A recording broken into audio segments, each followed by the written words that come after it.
Two-time U.S. Open 9-ball champion. Dynamite, Darren, Appleton. I came from the mud. Looks good. Looks good. It is good. Most important one was winning the World 10-ball championship because it's everyone's dream to be world champion. Couldn't go into the edge of this. I'm a grinder, fighter, play with a lot of emotion, a lot of art.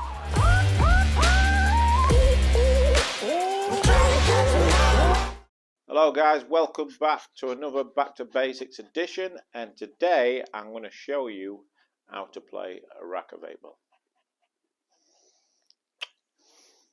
So guys, I'm going to show you how to play a rack of 8-ball. 8-ball's my strongest game. It's a game I grew up playing, so since the age of 15, 16 when I started taking pool serious, coming from English 8-ball, this is a game I played day in, day out. Probably the game I mastered the most.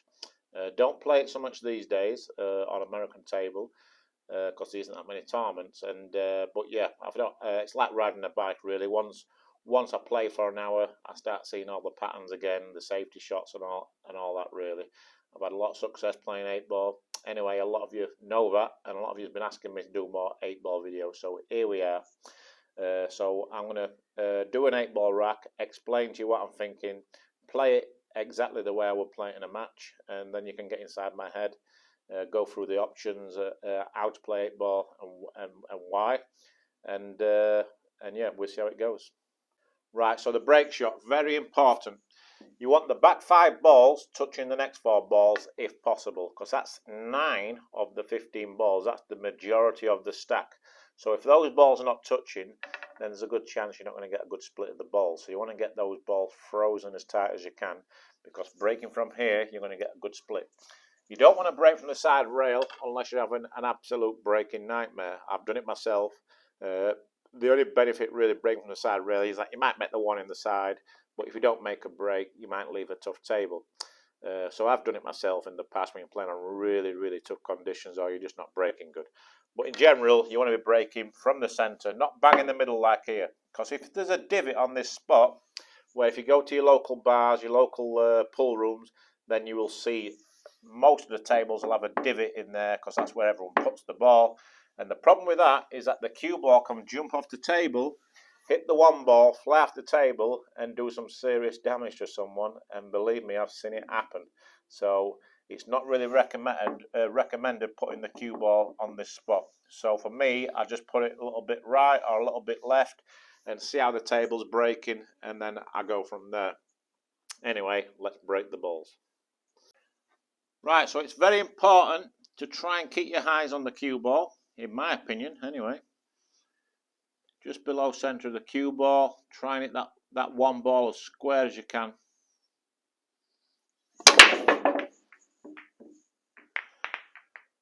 Right, was a good break, but because I'm using a regular rack, it's not easy to make balls on the break. But I hit them pretty good, made a ball. So the first thing I do after the break is to see where the 8-ball is. And luckily in this situation, the 8-ball's laying freely and nicely. Secondly, I think, right, which balls are closest to the 8-ball? Which balls connect best to the 8-ball?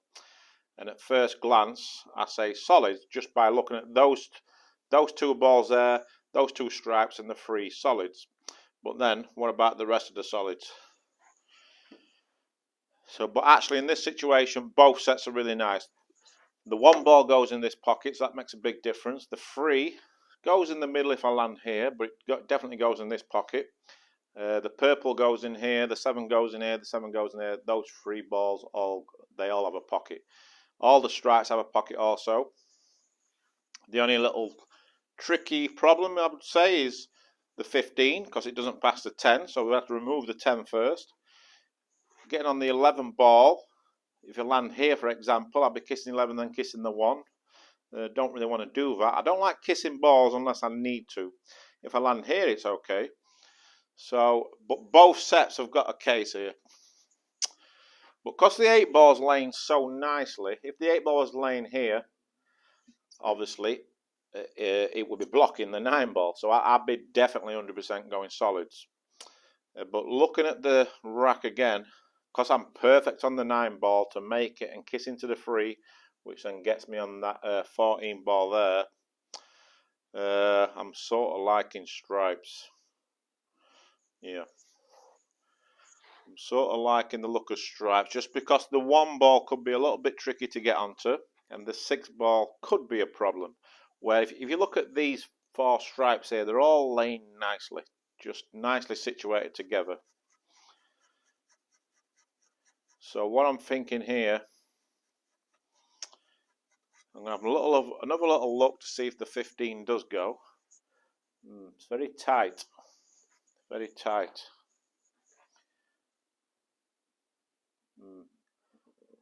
Actually changed my mind again here, so just a little reroute, replan. Just because I'm laying perfect on the purple, I can make the purple and come underneath the 10 for the 1, and that just changes everything, because then it's easy to make the 6 in the side, kiss into the 15, then I've got the 7 in the corner, and then I can probably play the combination, the 5 onto the 2, the 3 ball goes in the corner, and it's going to be very simple to connect to the 8. So a change of plan, and never be frightened to do that. It's very important. So even if I make the purple here and kiss a 10, that's okay also. So I'm not worried about missing the 10 ball here, just focus on making the purple. That's perfect. Like I said, the 7 goes in the corner. So sometimes when you got both sets of balls laying so nicely, it can be, you start overthinking, and it can be a little bit confusing, and then you sort of get in the way yourself and you end up messing the rack up really. So sometimes the layouts can be too easy, but it's still very important to really put the focus in, figure out which is the best set and the best route.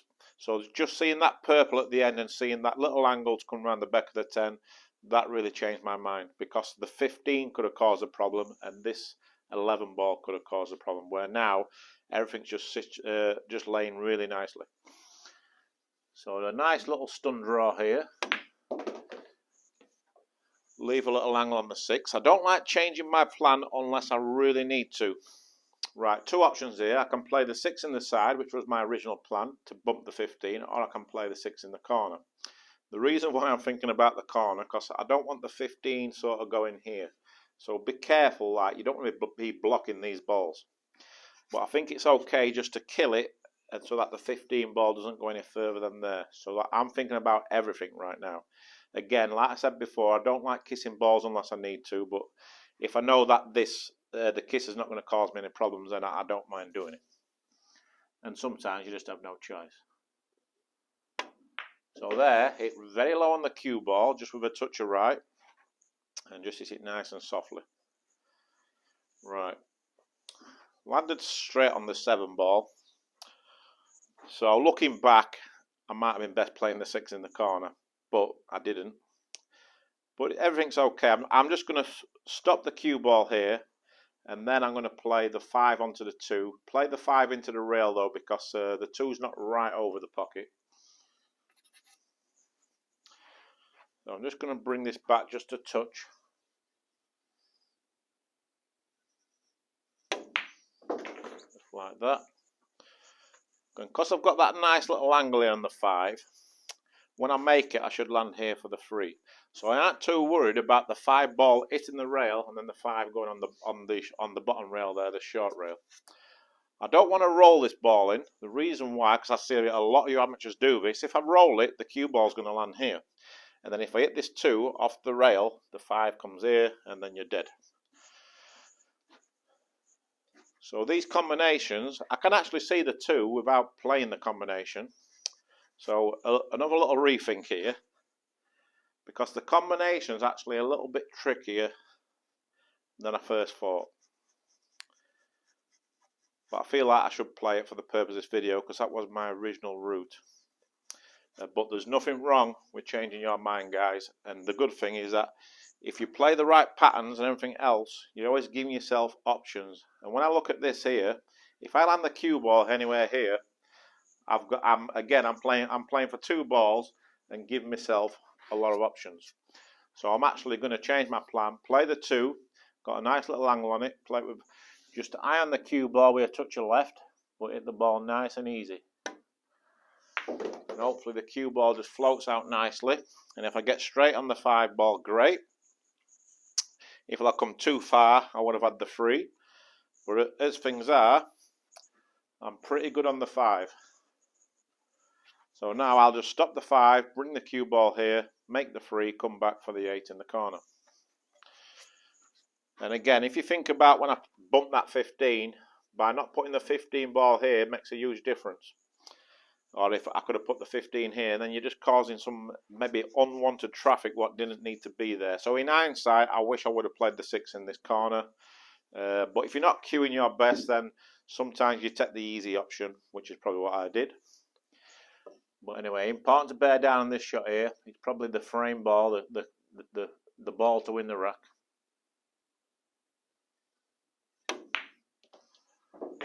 Right, so I've hit it into the rail. Didn't hit it my best, but it's pretty good. So I can make the 3, just draw out. But again, don't overdraw the ball, especially with right English.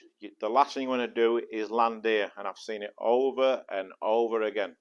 So it's very important to make sure you land short. Make sure you give yourself a shot on the 8 ball. So low right, just hit it nice and easy. Just like that. Couldn't have really put it much better, really. I've got a straight in 8 ball to win the game.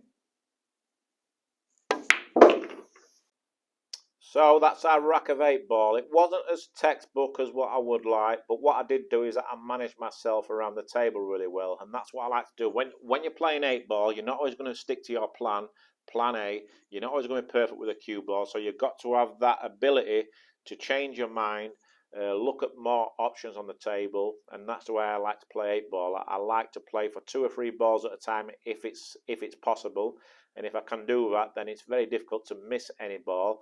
But it's also very difficult to mess your finish up just by giving yourself many options. I didn't feel great on the cue, so I felt as if I managed myself around the table pretty well and made sure that I didn't go for any shots what were missable. Like the combination could have been missable.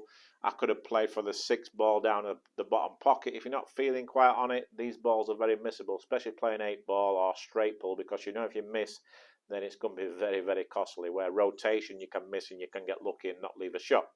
But again, it's very important to survey the table after the break. I see too many of you guys, like for example, I was perfect on the 9 ball. A lot of you guys would have got straight down, played the 9, and then the 14 ball, come up for these 4. But there was, like I said before, there was 1 or 2 tricky little positional shots.